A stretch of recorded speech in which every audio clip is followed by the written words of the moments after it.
I was born in Concord, August 29th, 1826. My grandfather, 2 great-grandfathers, and 3 of my father's uncles were at Concord Bridge in the Lincoln Company, of which my grandfather Samuel Hoar, whom I well remember, was lieutenant on the 19th of April, 1775. The deposition of my great-grandfather John Hoar, with a few others, relating to the events of that date was taken by the Patriots and sent to England by a fast-sailing ship, which reached London before the official news of the battle at Concord came from the British commander.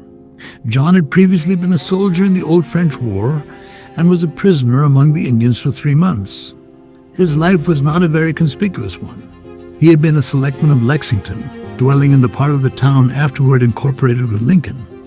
There is in existence a document manumitting his slave, which I am happy to say is the only existing evidence that any ancestor of mine ever owned one.